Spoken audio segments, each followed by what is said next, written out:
Okay, just made a video. I didn't finish watching it back, but I want to go off of one of the things I said, that the energy of the thing enjoys itself. And this is how the law of attraction talks about your big magnet. So whatever you're putting out, whatever energy, whatever vibration you're putting out, you're getting back. So it's instantly showing you whatever I'm getting back is what I'm putting out. So Wayne Dyer saying, loving people live in a loving world, hostile people live in a hostile world, same world. And it's like me saying,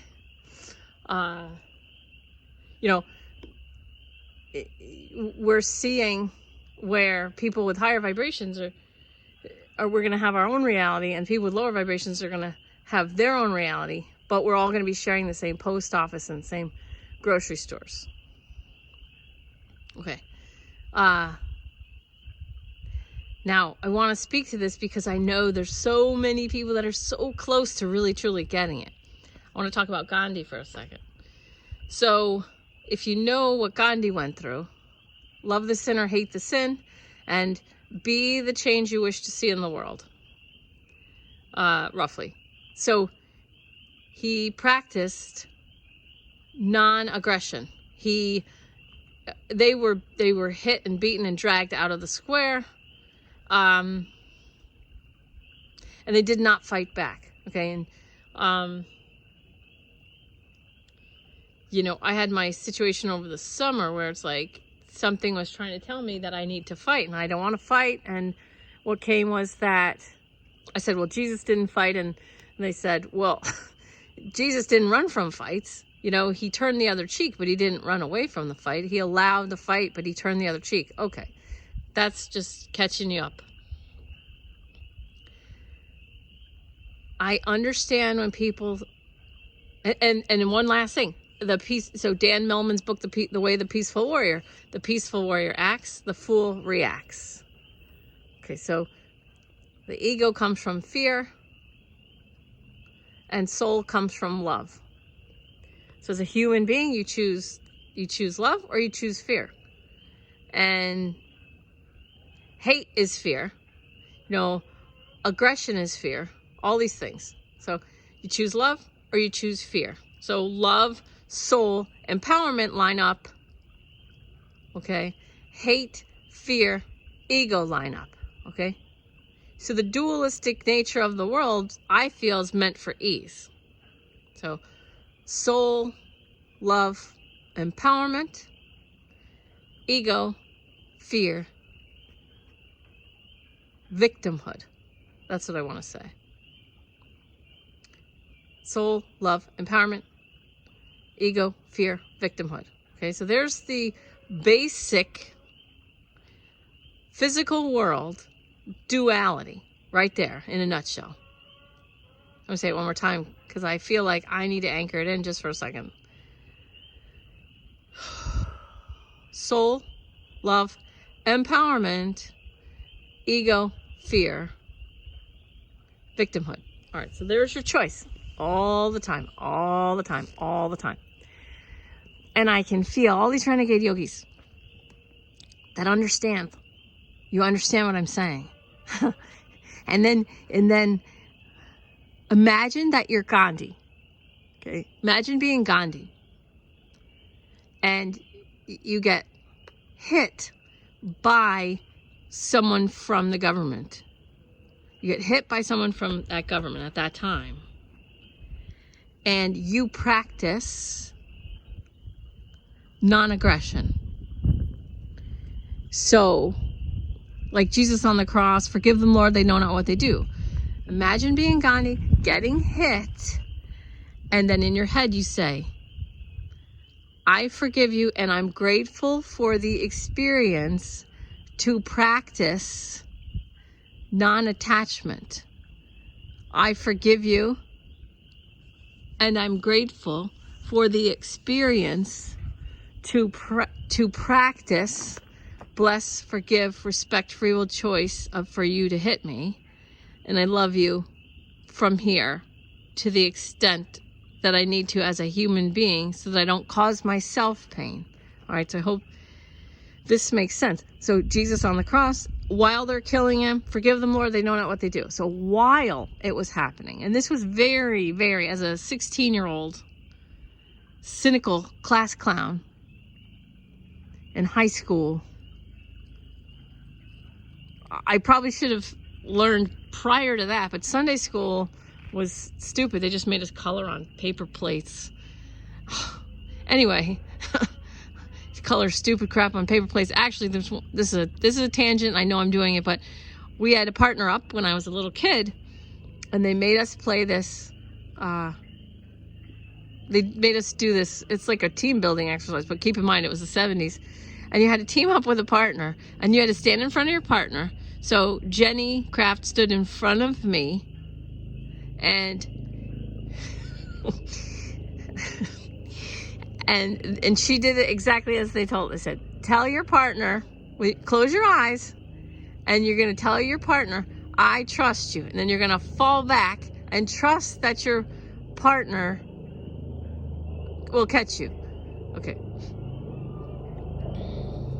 So she did that, and I caught her. I was like a beanpole. I was like this stick. I caught her. It was very difficult to catch someone else being as small as I was, but I caught her, and it was awful. Okay, then she was told, now turn to your partner, look them in the eye, and tell them, I would die for you. So she did. All the kids did. They turned to their partners, and everybody said, I would die for you. Right? These little kids doing what they're told in 1970 something. Then it was my turn. I was supposed to trust her. Well, I didn't completely do it exactly right, but I still sort of somewhat did it. And then we're supposed to turn to our partner, look them in the eye. And I love Jenny Kraft. She was one of the sweetest people that I ever had known. At that time, she was my very best friend, and I loved her. And I was supposed to look my best friend in the eye and say, I would die for you. And I looking in her eyes, and I wanted to say it because that's what I was supposed to do. And I just couldn't do it. And I just ended up saying, I'm so sorry, but I wouldn't die for you. I love you, and I hope you live forever, but I wouldn't die for you. And she got so upset and so mad, and everybody else did it. And so she thought she got this really crappy partner. And our teacher's name was, okay. I'm not going to do that because I don't know if they want to be in this. And she was so upset and so mad, and she told on me, and I felt so bad, right? I felt so bad.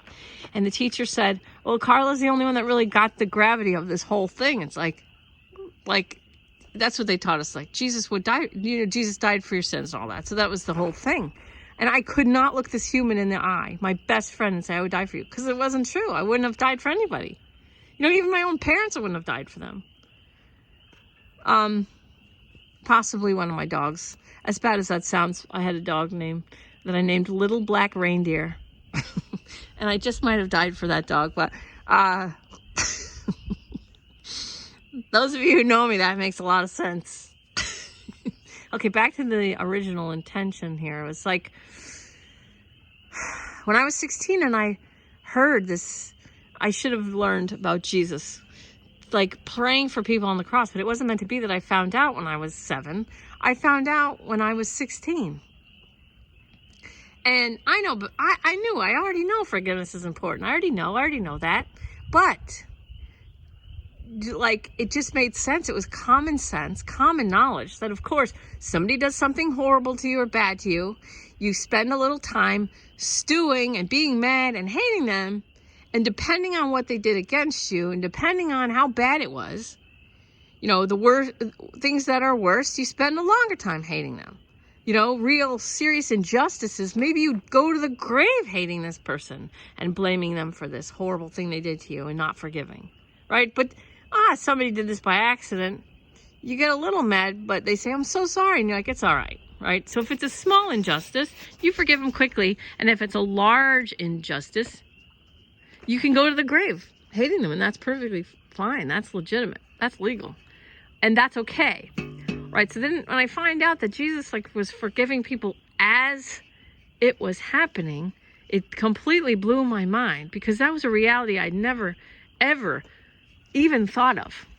Okay, now fast forward to like a little bit ago, and I had this person I was friends with, they were screaming at me for 12 minutes straight on the phone, and I was trying to get them to stop, and I was like, this is too much drama for me. I'm out. And so what they thought there was going to be a 2-month cooling down period, and that they would just call and we'd get back to normal. And I was like, no, I told you I was out. I did say, I forgave you while you were doing it. Okay, while she was screaming at me and I was saying, stop, I tried to get her to stop and she wouldn't. Fine. I bless her and I respect her free will choice to keep screaming at me. I bless my own free will choice to hang up or to stay on the phone. I chose to stay on the phone. I'm the one, and I still respect my own free will choice, and I bless the action that I took to stay on the phone and continue getting screamed at while begging this person to stop. Now, I don't know the exact second that occurred where I was like, oh, this friendship's over.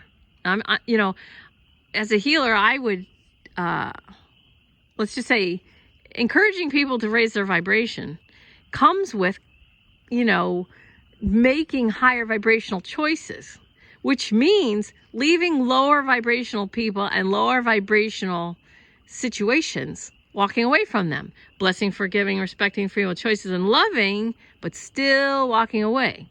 So if that's the advice that I'm giving, day in, day out, I have to take, as a minimum, as a bare minimum, I have to take that advice.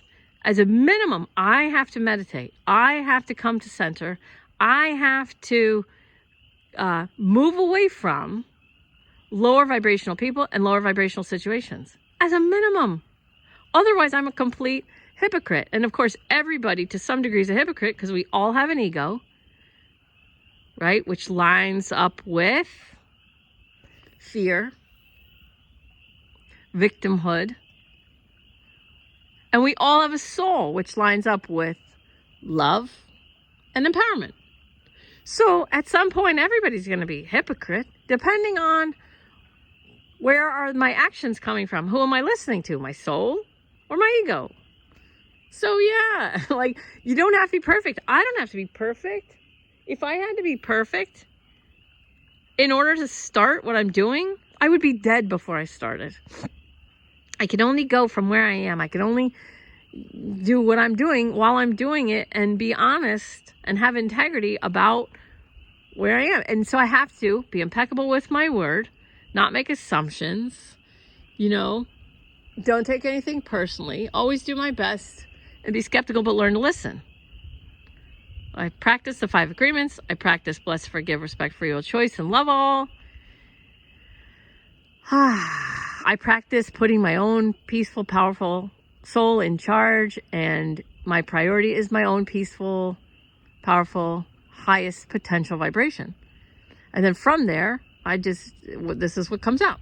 All this that you get to listen to, my great stories where I don't remember things all the way. I go on little tiny tangents. I love you guys.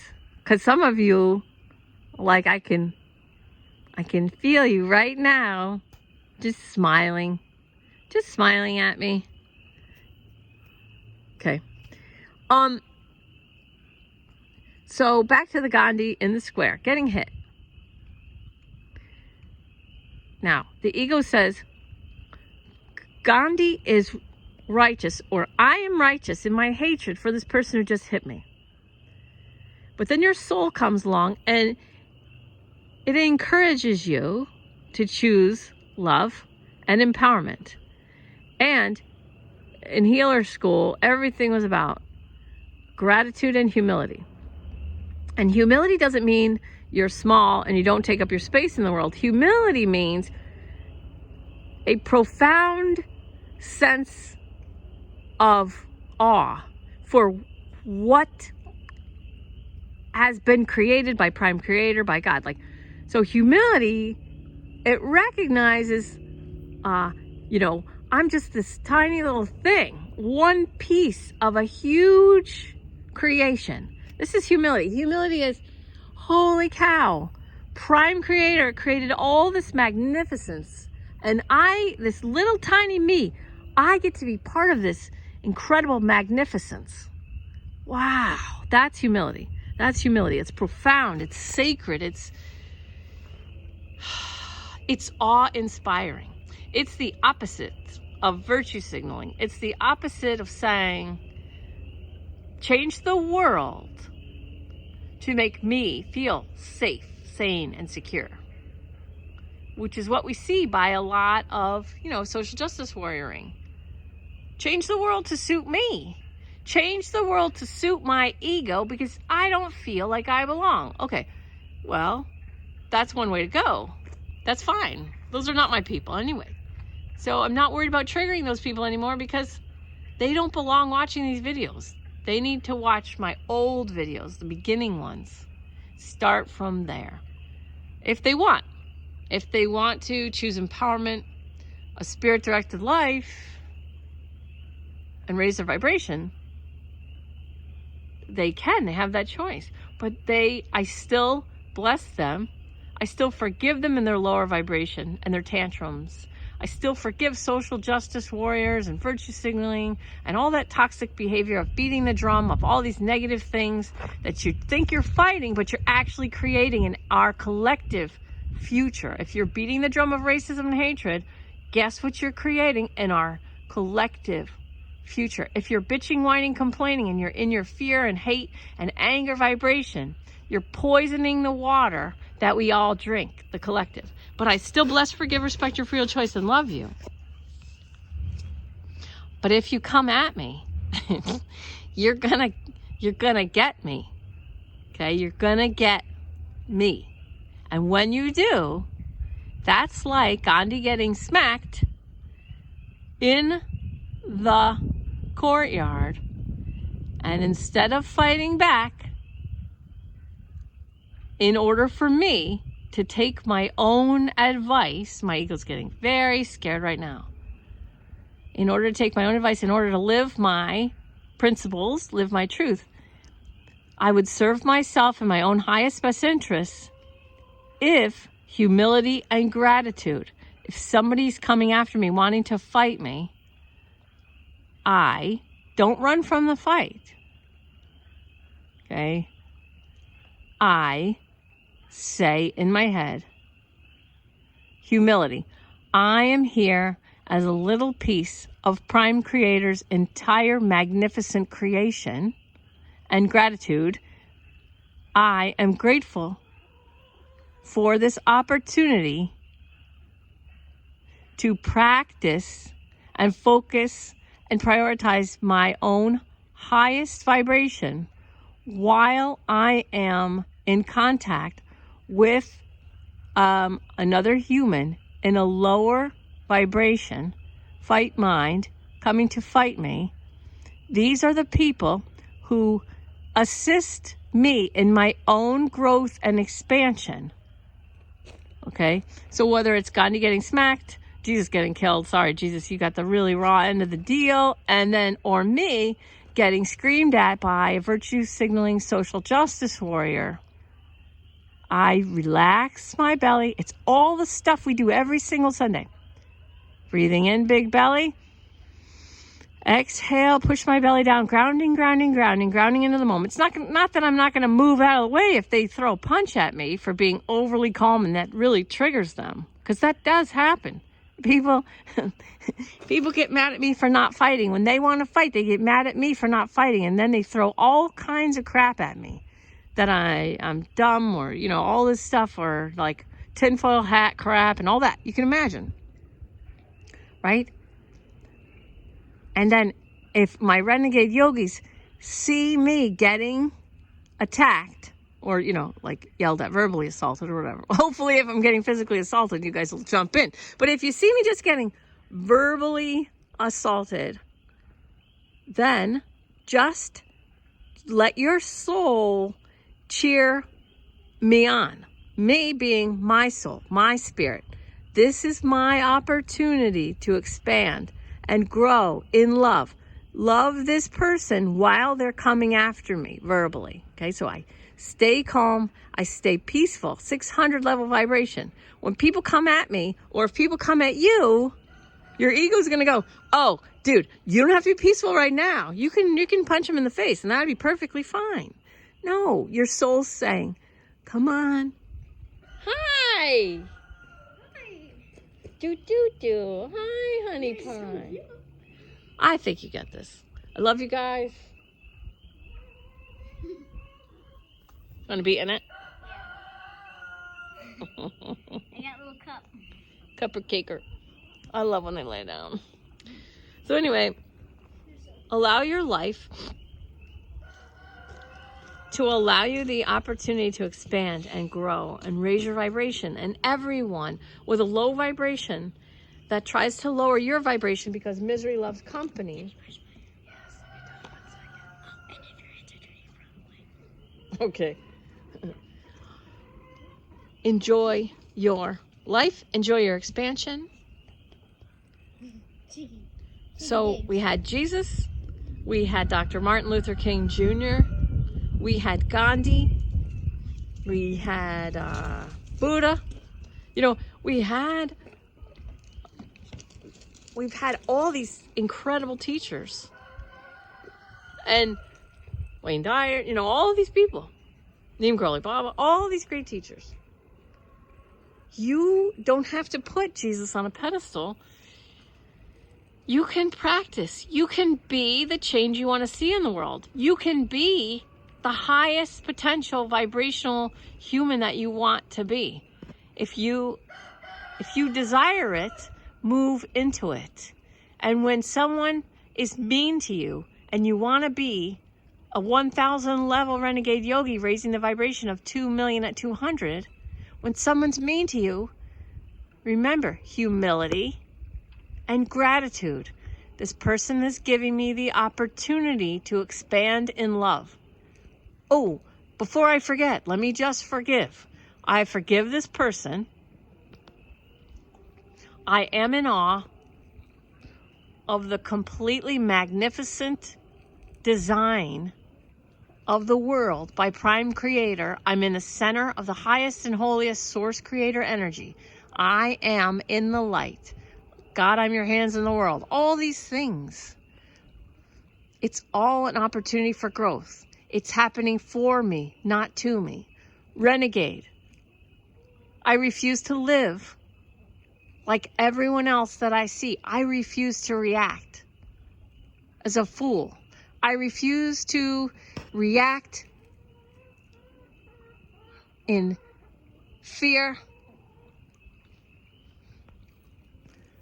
and allow my ego to make my choices. I choose a spirit-directed life. I choose love and empowerment.